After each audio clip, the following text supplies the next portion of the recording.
amour il est mon âme. Ton amour, oh Dieu, est plus en plus fort. Ton amour, chantez les fois, célébrez pour vous. Ton amour, oh Dieu, est plus en plus fort. Ton amour, il est mon âme. Ton amour, oh Dieu, est plus en plus fort. Ton amour, il est mon âme.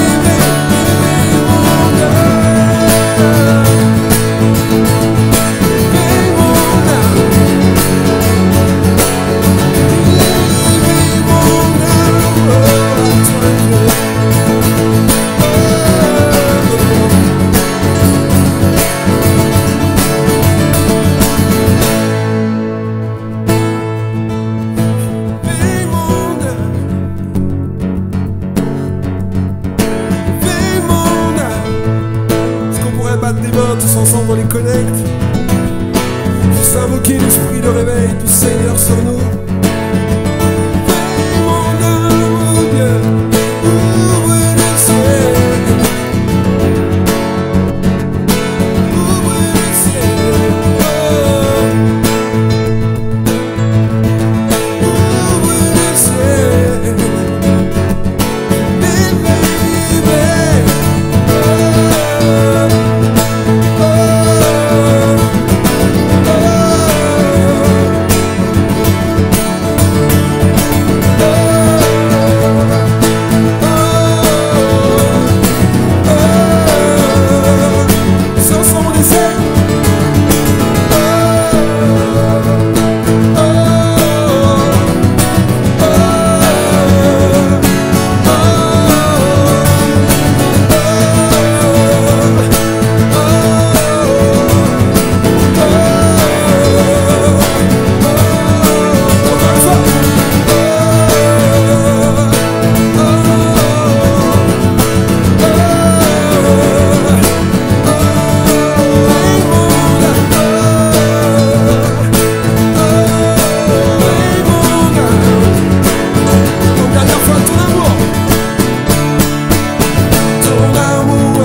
son amour agapé, inconditionnel, son amour éternel, son amour est fidèle, son amour est fidèle.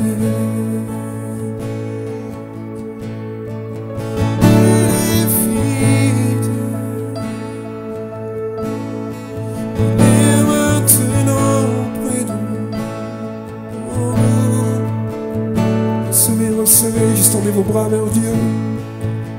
Tendons nos mains vers lui, ouvrons notre cœur. Son amour nous entoure.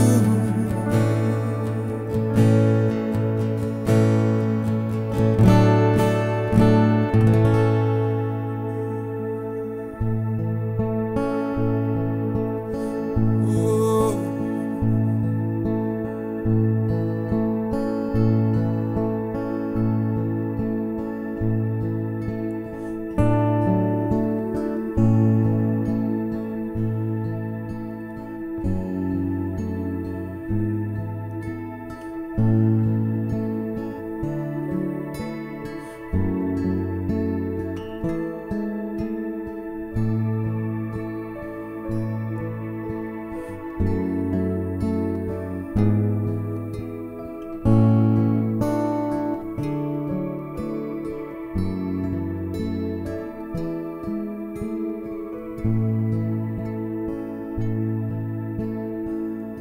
Je ne suis plus esclave de la peur.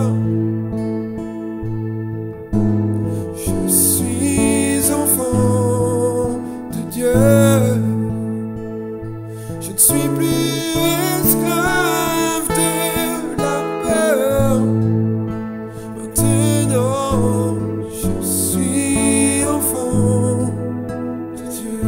Je ne suis plus esclave de la peur. Nous sommes enfants de Dieu. Nous ne sommes plus esclaves de la peur. Nous sommes enfants de Dieu. Nous sommes enfants de Dieu. Nous sommes enfants. Pardon, encore une fois.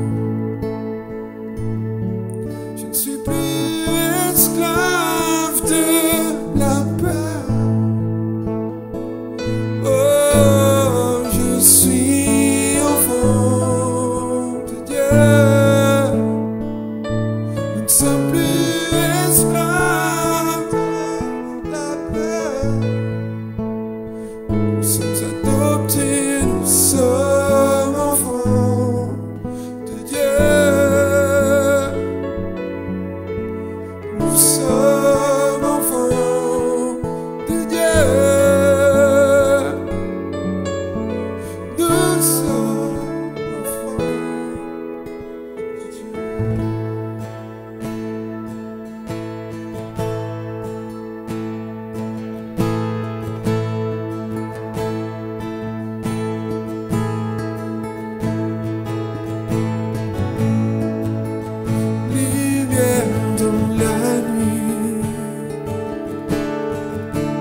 espoir est en toi.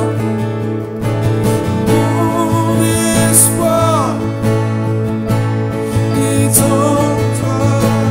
Ma confiance est en toi. À chaque instant, mon âme s'appuie sur toi. Mon espoir. Mon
juste bénir Dieu pour qui il est, pour tous ses bienfaits pour nous. Bénis Dieu, oh mon âme, oh mon âme, gloire à son saint nom. Chante comme jamais avant, oh mon âme, gloire à son saint nom. Bénis Dieu, oh mon âme, oh mon âme, gloire à son saint nom, et puis son nom. Chante comme jamais avant, oh mon âme, gloire à son saint nom. Oh, gloire à son saint nom. Gloire à son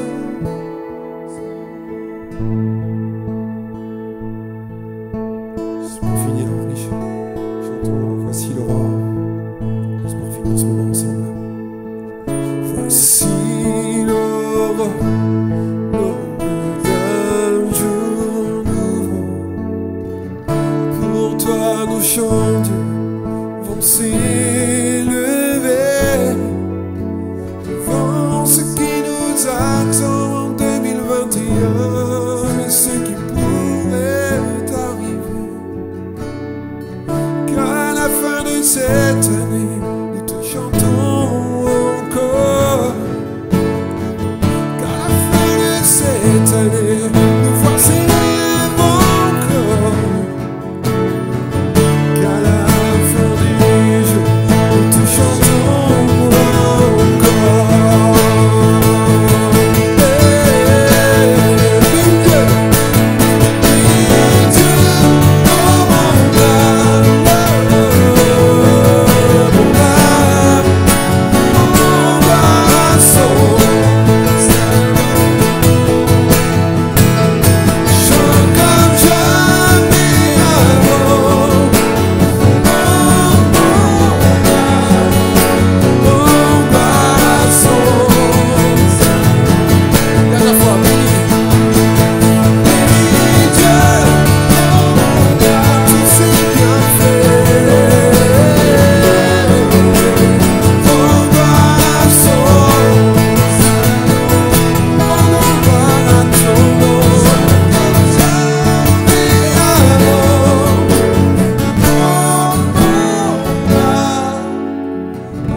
gloire à son saint nom.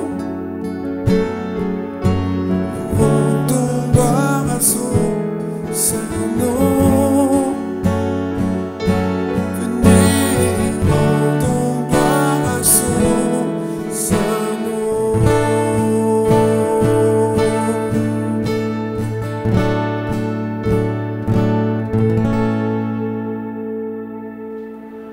Bonjour à tous, j'espère que vous allez bien, j'espère que tout se passe bien dans vos connects. Donc eh bien, aujourd'hui c'est la Saint-Valentin, et donc eh bien, j'ai l'honneur, le privilège de prêcher le jour de la fête des amoureux, le jour de la fête de l'amour, le jour où eh bien, tout le monde met des petits cœurs partout, tout le monde trouve ça fantastique d'être amoureux, trouve que l'amour est quelque chose d'incroyable et on en parle de partout. Mais eh bien, l'amour, moi je trouve ça intéressant qu'on en parle de partout comme ça, alors que finalement, eh bien, être amoureux, c'est pas le seul type d'amour qui existe. Je sais pas si vous avez remarqué, mais on a un seul mot en français pour dire amour, pourtant il y a plein de types d'amour. Je trouve que c'est difficile de comparer par exemple l'amour que du coup, eh bien, un Valentin va avoir pour sa chérie, avec l'amour qu'un parent va avoir pour ses enfants. Pourtant on va utiliser le même mot, tout le monde a de l'amour. C'est aussi pas très comparable à mon avis avec l'amour que j'ai pour mon piano. Vous voyez, que vous ne voyez pas, qui est à ma droite. Et donc, eh bien, ces amours, on pourrait dire déjà d'emblée qu'il n'y a pas un seul type d'amour, mais qu'il y a plusieurs types d'amour. Et du coup, dans cette série Se positionner pour un miracle, je me suis dit qu'aujourd'hui, on pourrait parler justement de l'amour et d'un type particulier d'amour, un amour qui a un goût un peu miraculeux, qui est donc l'amour de Dieu. Et qui mieux que Jean pour nous parler de l'amour de Dieu, hein, qu'on estime être l'apôtre Jean, qui a été auprès de Jésus et qui a vu du coup l'amour qui l'a touché, qui en parle plutôt souvent, on va dire, hein, dans ce qu'il a écrit. Et on va lire ce qu'il nous a écrit à propos de cet amour en 1 Jean, donc première épître de Jean, au chapitre 4 et donc au verset 7. On lit alors qu'il nous dit « Bien-aimés, aimons-nous les uns les autres, car l'amour est de Dieu, et quiconque aime est né de Dieu et connaît Dieu. Celui qui n'aime pas n'a pas connu Dieu, car Dieu est amour. Voici comment l'amour de Dieu a été manifesté envers nous. Dieu a envoyé son Fils unique dans le monde afin que nous vivions par lui. Et cet amour consiste non pas en ce que nous avons aimé Dieu, mais en ce qu'il nous a aimés et qu'il a envoyé son Fils comme victime expiatoire pour nos péchés. Bien-aimés, si nous avons été tant aimés, nous devons, nous aussi, nous aimer les uns les autres. Personne n'a jamais vu Dieu. Si nous nous aimons les uns les autres, Dieu demeure en nous, et son amour est parfait en nous.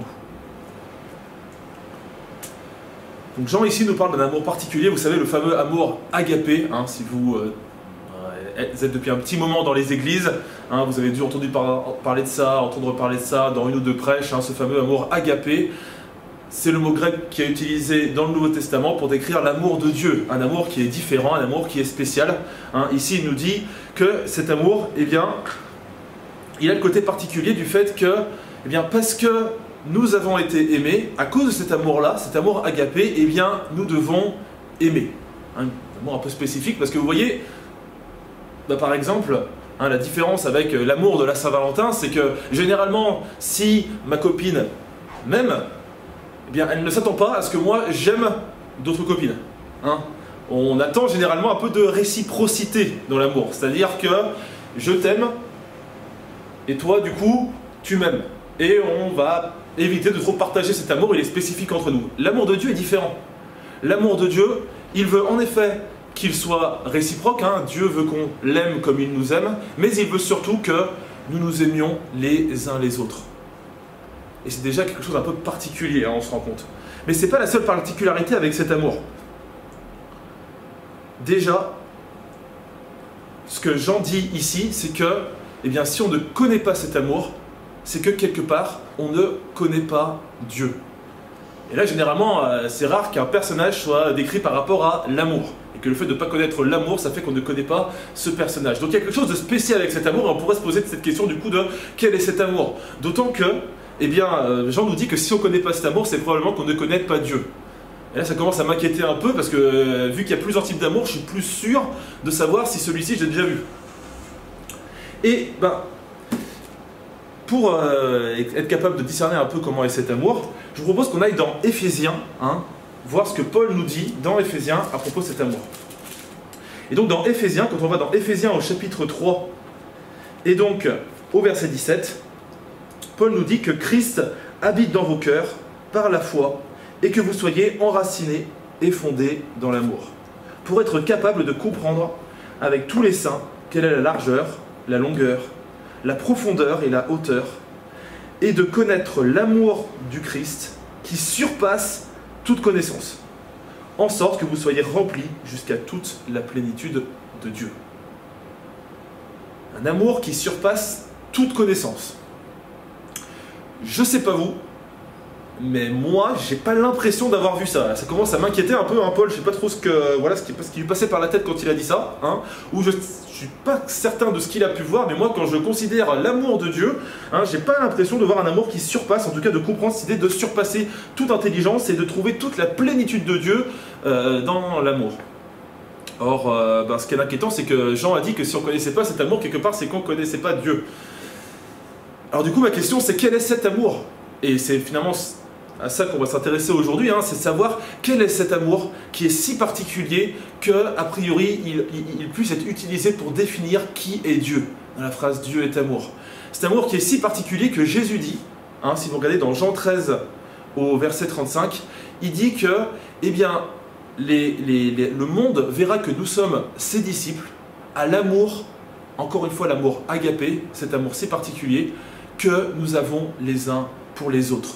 Donc un amour qui est si particulier qu'en fait il agit comme un miracle, c'est-à-dire que le simple fait de l'exprimer les uns pour les autres suffira à montrer au monde que nous sommes les disciples de Christ, que nous sommes ceux qui le suivent. Et donc, eh bien, pour s'intéresser à quel est cet amour, j'essaie de me demander qu'est-ce qu'il avait de différent de l'amour des amours que je connaissais d'habitude. Et la première chose qui m'a quand même, on va dire, étonné par rapport à cet amour, qui est assez étonnant, c'est le fait qu'il est universel. Alors pourquoi je dis qu'il est universel? Vous savez, parce qu'il nous dit, aimez-vous les uns les autres comme je vous ai aimé. Jean nous a dit, vous devez vous aimer, nous devons nous aimer les uns les autres. Et bien quand on dit les uns les autres, qui c'est les autres c'est ce qu'un disciple à un moment a eu la question de lui poser, qui est mon prochain, vu que je dois aimer mon prochain, qui est mon prochain? Et Jésus lui a plus ou moins répondu dans une parabole que en fait son prochain c'était la personne à côté de lui. Quelle que soit cette personne. En fait notre prochain c'est à peu près tout le monde, il n'y a pas de limitation à qui est notre prochain. Et donc cet amour nous demande d'aimer tout le monde, d'être capable d'aimer tout le monde. L'amour de Dieu est un amour qui est universel. Or moi, je dois vous avouer que j'ai quelques difficultés à ça parce qu'en fait, j'ai des préférences. Alors, je sais pas vous, peut-être que je suis le seul à être dans ce cas-là, mais moi je me suis rendu compte en fait que, il y a des personnes avec qui, quand je les rencontre, ça se passe plutôt bien. Et du coup, quand Dieu me dit tu dois aimer cette personne-là, je dis mais t'inquiète pas Dieu, je n'avais pas attendu que tu me le demandes. En fait, je l'aime déjà. Et tout se passe bien, j'ai beaucoup passé du temps et si tu me dis d'en passer encore plus avec lui, ça me va, ou avec elle, ça me va très très bien. Et puis il y a d'autres personnes, on va dire qu'au début c'est plus indifférent quoi. C'est-à-dire que ça accroche moins bien. Mais bon, étant donné que Dieu me demande de les aimer après, j'arrive peu à peu à les connaître, à les comprendre, à les écouter et à apprendre à les aimer. Même si de base c'était un peu froid, finalement apprendre à faire en sorte que je puisse les aimer et pouvoir dire à Dieu, tu vois, j'écoute bien ce que tu me dis, j'aime mon prochain. Et puis, il y a les autres. Et les autres, c'est pas que je veux pas, je vous promets, c'est pas que je veux pas, mais il suffit qu'en fait ils s'approchent de moi et ils disent 3 mots et ça suffit. C'est fini, c'est-à-dire qu'à l'intérieur de moi, il y a mes émotions qui jusqu'à étaient positives qui deviennent très négatives.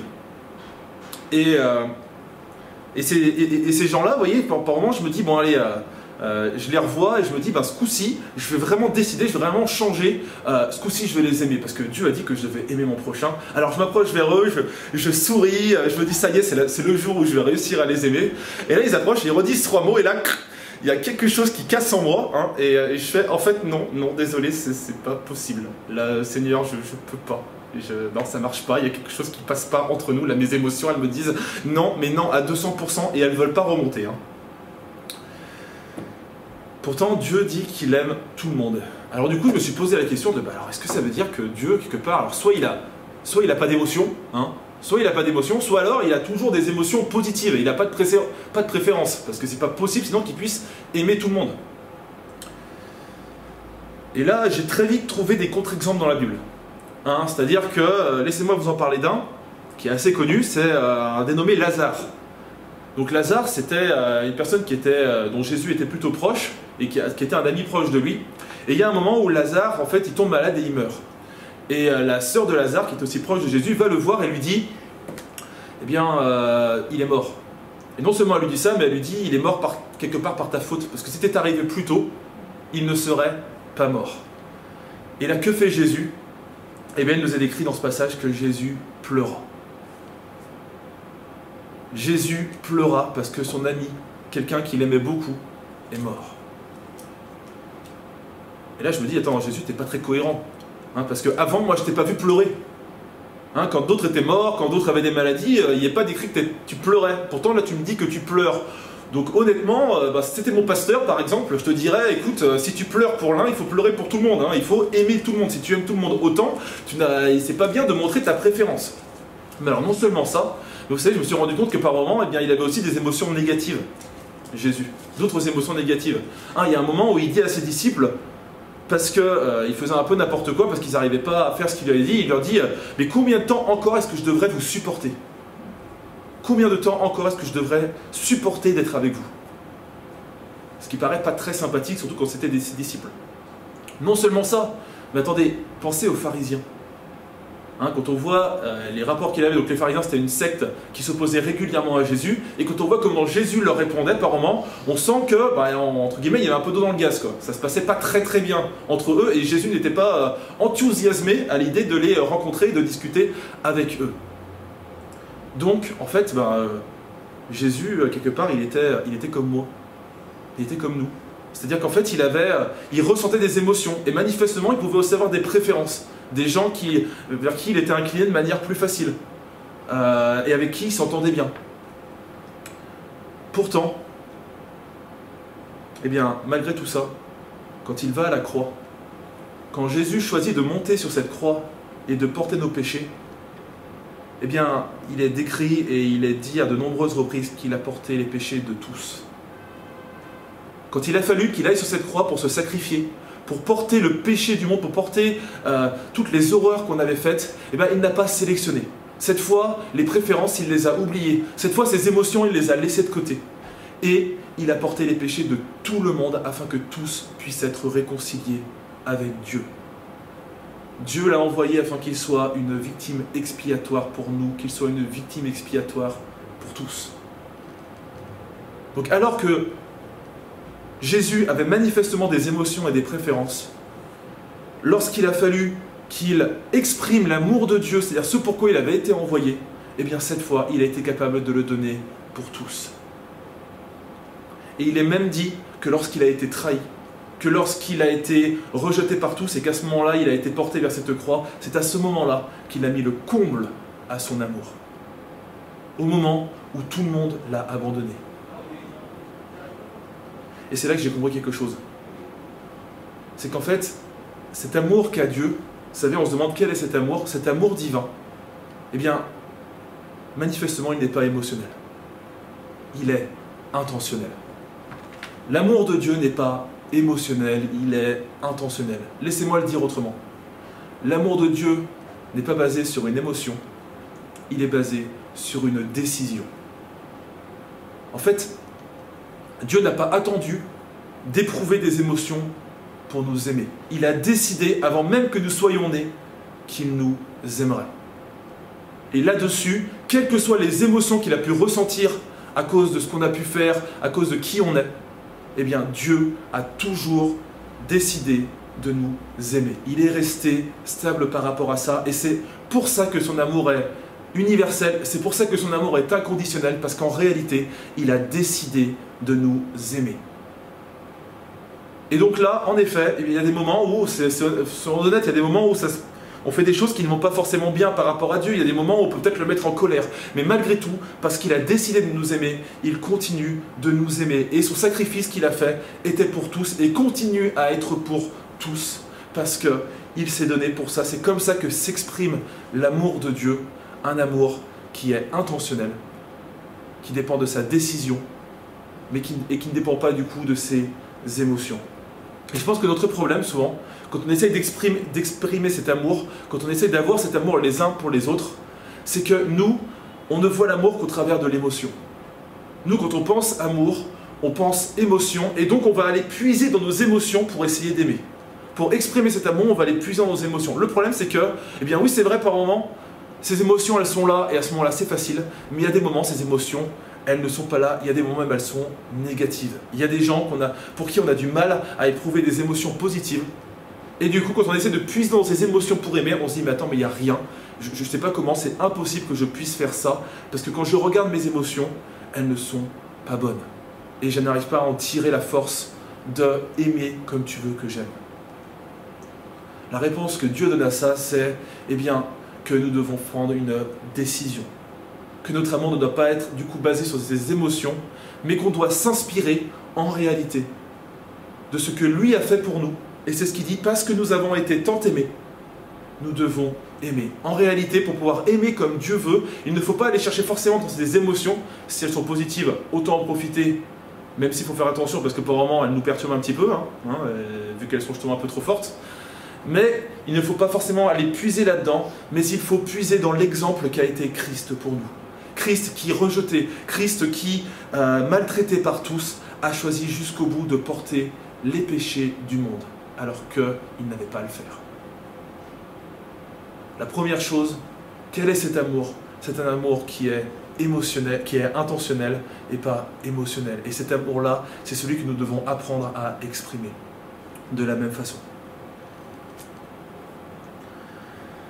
C'est déjà pas mal. Hein? Bon. La deuxième chose qu'on voit dans ce que Jean nous décrit, c'est que cet amour, non seulement il est intentionnel, mais en plus, il a un but. Il a un but particulier.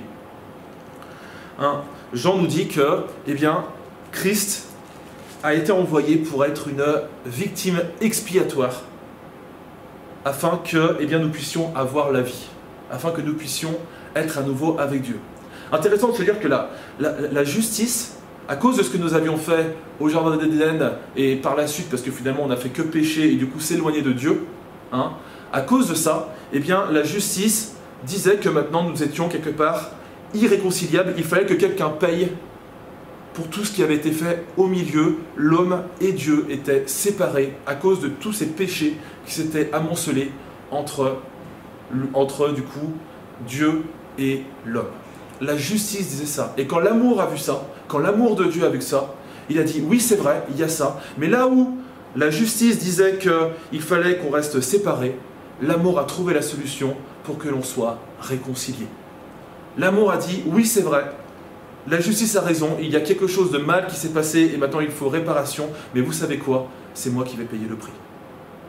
Vous savez quoi? L'homme n'est pas prêt à le payer, l'homme n'a pas les moyens de le payer, eh bien moi je vais envoyer mon fils afin que, eh bien, cette réconciliation puisse avoir Dieu.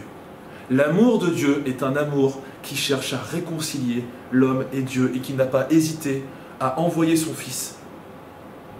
Le Fils de Dieu a envoyé Jésus sur terre pour mourir pour nous, afin qu'il puisse être cette victime qui va permettre à la justice d'être satisfaite. Cet amour, Paul en parle, j'en parle de cet amour qui réconcilie. Paul utilise les mêmes termes en 2 Corinthiens au chapitre 5. Je propose qu'on aille lire ça. À partir du verset 17.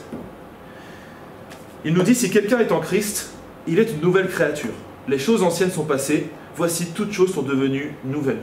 Et tout cela vient de Dieu, qui nous a réconciliés avec lui par Christ, et qui nous a donné le service, ou le ministère, de la réconciliation.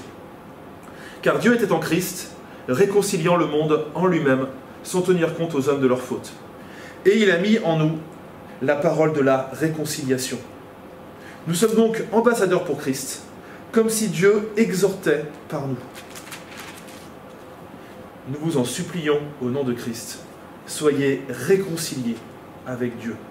Celui qui n'a pas connu le péché, il l'a fait devenir péché pour nous, afin que nous devenions en lui justice de Dieu.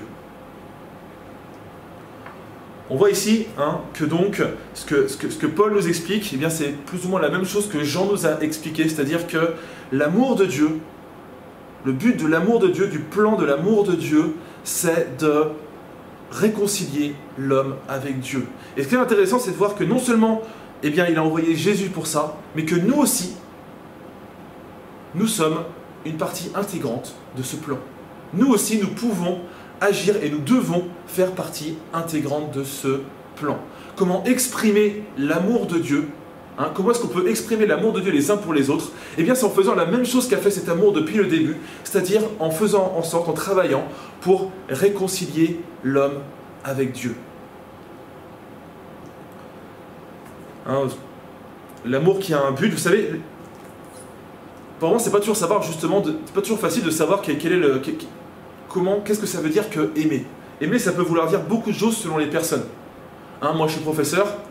Je vois à l'école, avec les enfants, que ne serait-ce que l'amour qu'a un parent pour ses enfants peut avoir plein de choses différentes. Pour certains, ils disent, vu que j'aime mon enfant, ça veut dire qu'il faut qu'il soit dans la réussite. Il faut que je lui prépare tout, je fasse tout ce qu'il faut pour qu'il ait une réussite scolaire. Comme ça, s'il a une réussite scolaire, et à Stanislas, l'établissement, c'est très important pour eux, cet aspect-là. S'il a une bonne réussite scolaire, ça fait que derrière, il pourra faire de bonnes études et que du coup, il aura une bonne position et il sera heureux. Leur idée, c'est de dire, aimer mon fils veut dire que, ou aimer ma fille veut dire que je dois faire en sorte qu'il puisse réussir. Et pour ça, je ferai tout ce qu'il faut. D'autres enfants, on voit que leurs parents disent, ils sont plus dans l'idée de aimer mon enfant, c'est faire en sorte qu'il se sente bien. Hein. Et alors eux, on voit souvent les enfants qui ont à peu près, qui ont beaucoup de choses qu'ils ont envie. Par exemple, ils sont à Stanislas parce que leurs copains sont là à Stanislas, hein, c'est même pas l'idée de réussir, c'est l'idée de les copains y sont allés donc on va les suivre. Et les parents, on voit vraiment dans l'idée, ils veulent que leur fils se sente bien. Ce sont d'ailleurs ceux qui disent c'est pas grave, il fera ce qu'il veut plus tard. Moi, l'important c'est qu'ils se sentent bien. Il y en a d'autres, c'est aimer leurs enfants, ça peut être aussi leur inculquer une discipline particulière. Hein, d'avoir une discipline par rapport à eux-mêmes. Et donc ils vont être assez durs.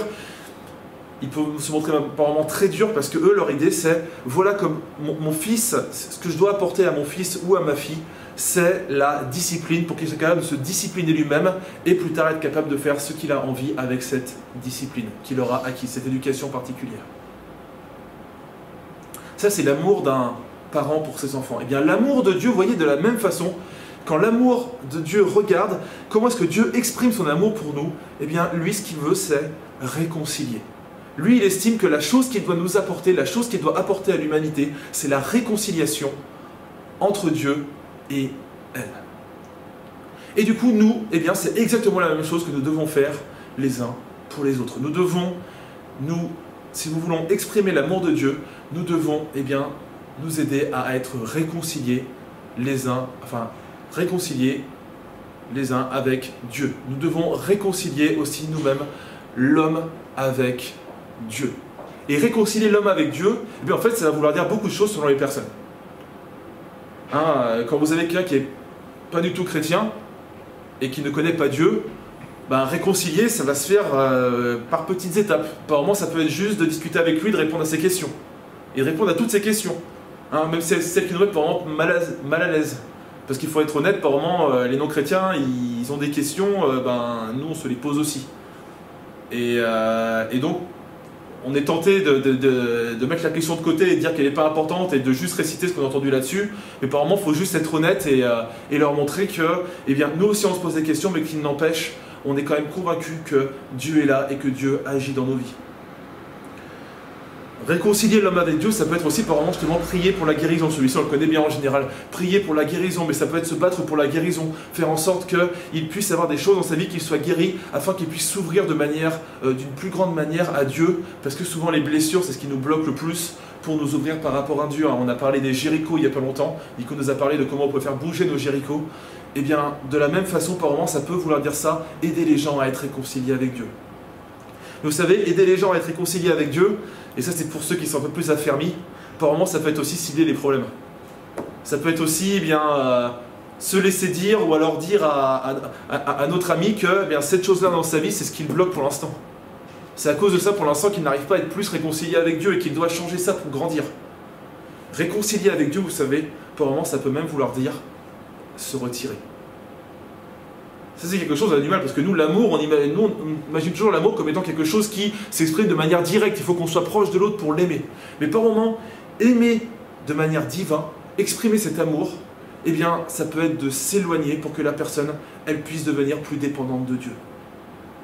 Hein, je trouve ça intéressant dans les églises, souvent que, maintenant ça se perd un peu, mais quand même, à l'époque, on imaginait beaucoup le pasteur comme étant celui qui devait être tout pour tous. Hein, c'est celui qui devait être toujours là pour les gens, qui devait toujours les écouter, qui devait être celui qui priait pour eux, etc. etc. Mais ma question c'est, si le pasteur fait ça, si le pasteur faisait vraiment ça, à quel moment est-ce que les gens pouvaient réellement devenir dépendants directement de Dieu? À quel moment est-ce que les gens étaient vraiment réconciliés avec Dieu s'ils devaient d'abord passer par le pasteur? Et je pense que par moment on a du mal à comprendre pourquoi peut-être nos leaders, les gens qui nous aident dans notre foi, nos pères spirituels s'éloignent de nous. On dit mais c'est parce que quelque part ils ne nous aiment pas, alors qu'au contraire, justement, ça peut être parce qu'ils nous aiment. Et parce qu'ils ont conscience que maintenant, pour qu'on puisse être réconcilié avec Dieu, il faut qu'ils s'éloignent un petit peu pour qu'on puisse nous-mêmes expérimenter des choses et passer un cap dans notre relation avec lui. Aimer, c'est réconcilier. L'amour de Dieu est un amour qui réconcilie l'homme avec Dieu. Et nous, eh bien, on doit accepter de travailler pour cet amour. Paul nous dit, on va écrire, il nous explique ce que ça veut dire pour lui, ce que ça a pu vouloir dire pour lui par rapport aux gens qui y avaient à Corinthe. Il nous dit, au verset 11, donc toujours le chapitre 5 au verset 11, « Connaissant donc la crainte du Seigneur, nous cherchons à convaincre les hommes. » Dieu nous connaît, et j'espère que dans vos consciences, vous nous connaissez aussi. Nous ne nous recommandons pas de nouveau nous-mêmes auprès de vous, mais nous vous donnons occasion de vous glorifier à notre sujet, afin que vous puissiez répondre à ceux qui tirent gloire des apparences et non de ce qui est dans le cœur. En effet, si nous sommes hors de sens, c'est pour Dieu. Et si nous sommes de bon sens, c'est pour vous. Car l'amour de Christ nous a étreints, nous qui avons discerné ceci. Un seul est mort pour tous, donc tous sont morts. Ce que Paul dit ici, c'est qu'à cause de cet amour, qu'il doit exprimer, à cause de cet amour qui l'étreint, eh bien il y a des moments, il dit, en fait, à cause de ce que je dis sur Dieu, je passe pour un fou. Paul dit par moments, vous pensez que je suis fou, parce que je vous dis des vérités sur Dieu que vous n'êtes pas capable de comprendre, que vous n'arrivez pas à comprendre. On aime bien dire en général que, vous savez, la folie de Dieu est plus sage que la sagesse des hommes. Il n'empêche que souvent, la folie de Dieu, même pour nous, ça paraît de la folie. Et du coup, ce qui fait que, apparemment, quand des personnes vont nous parler de choses par rapport à Dieu, on va dire, non mais ce que tu dis, c'est n'importe quoi, moi, ce Dieu-là dont tu me parles, je ne le connais pas comme ça. Donc ce que tu dis, ça n'a rien à voir, t'es fou. Alors qu'en fait, c'est plutôt que Dieu ne rentre pas forcément dans les carcans, dans la petite boîte dans laquelle on l'a mis. Et Paul dit, à cause de l'amour que j'éprouve pour vous, à cause de ma volonté de réconcilier l'homme avec Dieu, eh bien je vais accepter de passer pour un fou, alors que c'était sans doute l'une des personnes les plus éduquées de l'Église à cette époque-là. Il dit non seulement ça, mais il dit, par moment je passe pour un fou à cause de ce que je dis sur Dieu, mais il dit, pour vous par contre, je suis souvent obligé d'être sage. Et là, certains vont dire, mais c'est très bien Paul d'être sage, les gens sages, c'est des gens qui sont très bien, c'est une belle idée d'être une personne sage. Écoutez, moi je vous propose de demander aux gens qui sont sages ce qu'ils en pensent. Demandez-leur si c'est bien, si c'est quelque chose de cool d'être la personne sage du groupe. Parce qu'il faut admettre que la personne sage, c'est rarement la personne la plus aimée. Vous savez, parce que la personne sage, c'est souvent un peu celle qui va gâcher la fête. Qui arrive et qui dit on s'est bien amusé jusqu'à là, on a bu une petite bière ou deux et c'était bien, mais maintenant il faudrait arrêter. Il faut être raisonnable avec ça, quand personne n'a envie d'être raisonnable. C'est aussi ceux qui vont dire aïe, il y a le coronavirus. Le gouvernement a dit qu'on devrait faire attention à la manière dont on se réunit. Donc là, je suis désolé, mais on est un peu trop, il faudrait essayer de réduire et peut-être se compartimenter, etc. Bon, vous voyez ce type de personnes-là.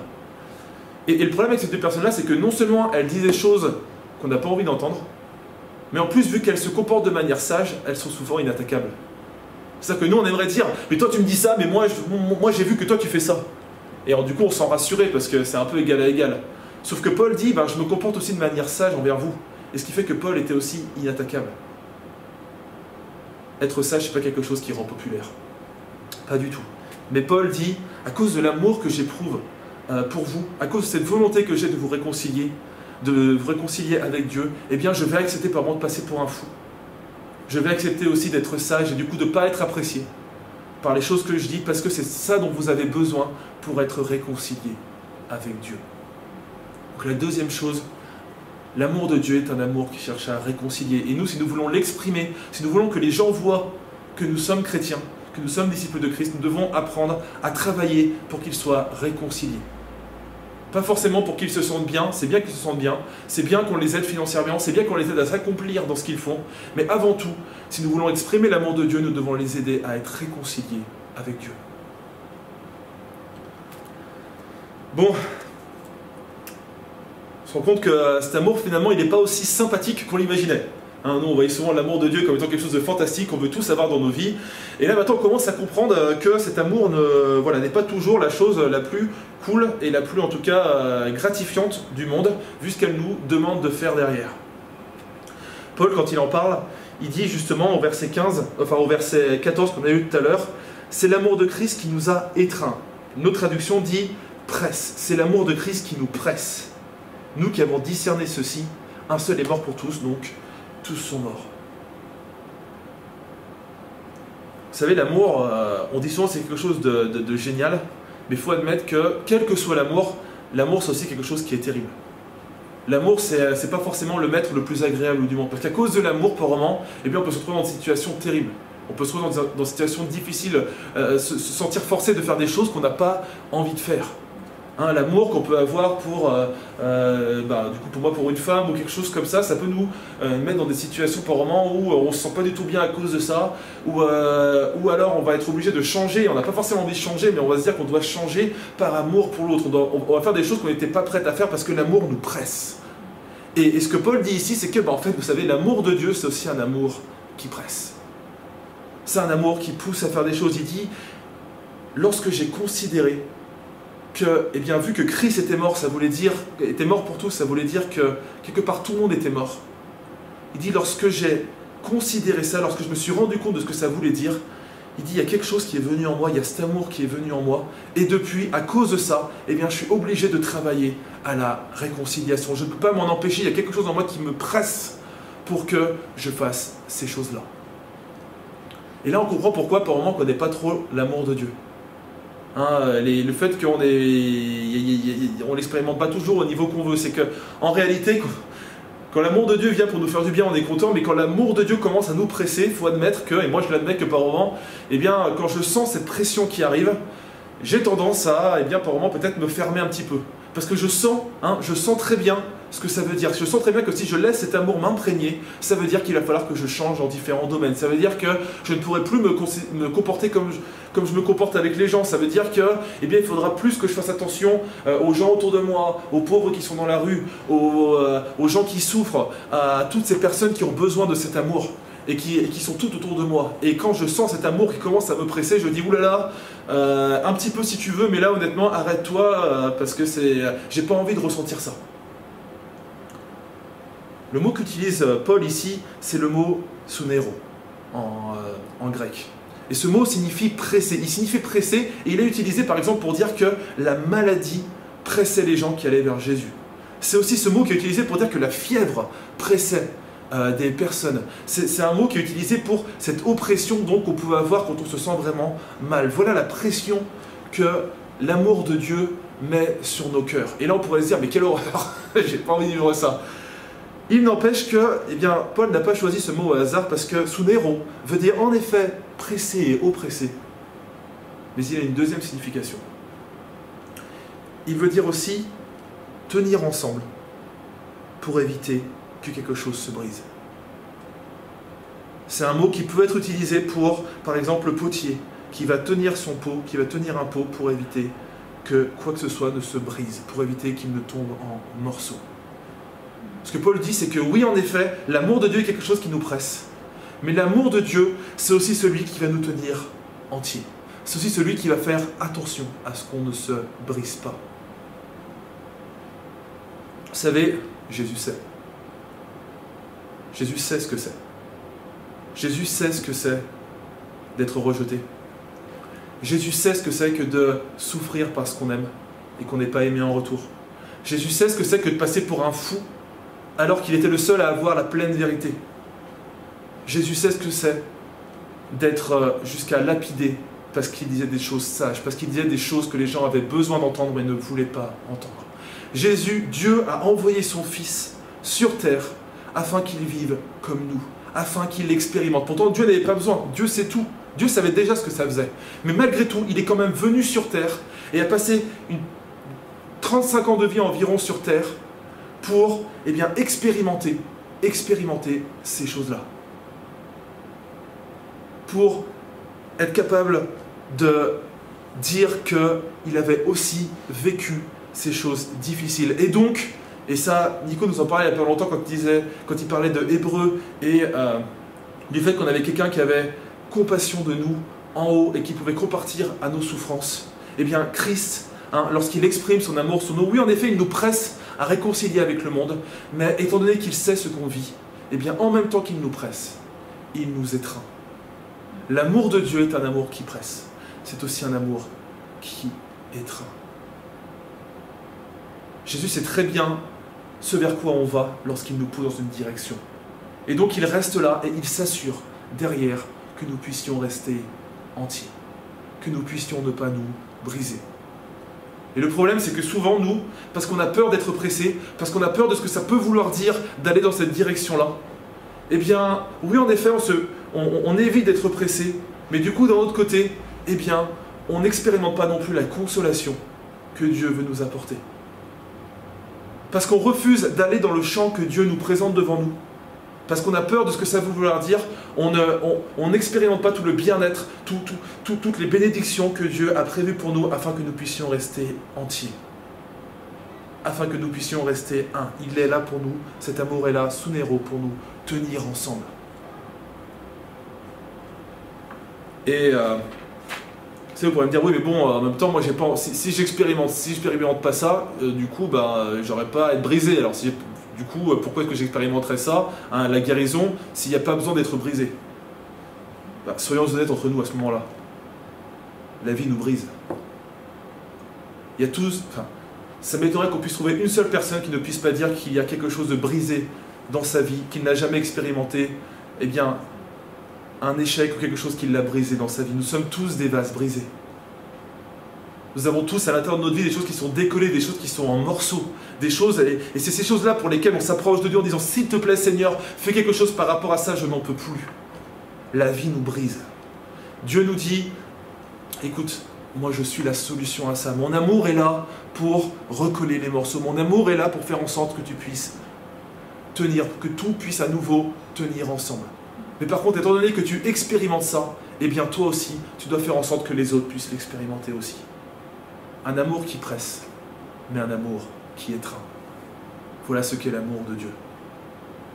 Et aujourd'hui, eh bien, je ne sais pas comment tu te positionnes par rapport à cet amour. Je ne sais pas si, comme moi, toi aussi, pendant longtemps, tu as laissé cet amour loin de toi en te disant « je ne veux surtout pas l'expérimenter parce que j'ai peur de ce qu'il pourrait me faire faire ». Et que du coup, eh bien, tu te retrouves avec une vie qui est brisée, avec des morceaux de ta vie qui sont brisés et tu ne sais pas comment ils peuvent être recollés. Eh bien, je te dis, la solution est là. Cet amour est un miracle qui nous a envoyé par Dieu, est un miracle qui peut changer vos vies, qui peut changer ta vie, qui peut faire en sorte que eh bien, tous ces morceaux-là puissent être recollés parce qu'il est là pour ça. Voilà pourquoi Christ est descendu. Il est venu, il a porté nos péchés, il nous a permis d'être réconciliés avec Dieu et maintenant Dieu peut recoller les morceaux de nos vies. Mais pour ça, il faut accepter cet amour en nous. Il faut que nous laissions cet amour nous imprégner. Il faut que nous le laissions passer partout où il a envie et faire les modifications qu'il veut, sachant que Dieu sait quel est le meilleur pour nous. Et que nous sommes tous créés pour une raison spécifique. Nous avons tous des choses à faire et Dieu sait déjà ce qu'il veut faire avec nous. Simplement, il faut le laisser faire pour qu'il puisse nous amener dans cette réalisation. N'oubliez pas, Éphésiens a dit que grâce à l'amour de Dieu, eh bien, nous pourrons expérimenter toute la plénitude de Dieu, grâce à cet amour qui surpasse toute connaissance. Et donc aujourd'hui, je vous invite dans vos connects à vraiment prier par rapport à ça, à vous ouvrir par rapport à ça. Laissez cet amour entrer dans vos vies. Soyez réconciliés avec Dieu. Paul nous le dit dans le livre, dans la Bible. Moi, je vous le dis aussi, soyez réconciliés avec Dieu. Laissez Dieu vous toucher dans les parties que vous aviez laissées de côté pour l'instant. Laissez son amour faire son effet. Sachant qu'en effet, il vous pressera. Mais que d'un autre côté, il sera là pour tout tenir ensemble. Et pour faire en sorte que vous puissiez eh bien, aller jusqu'au bout avec lui, tout en planant au-dessus de tous ces problèmes que vous pouvez avoir. Je vous souhaite donc là-dessus eh bien, de passer une très bonne journée, une très bonne semaine, et on se dit à la prochaine fois.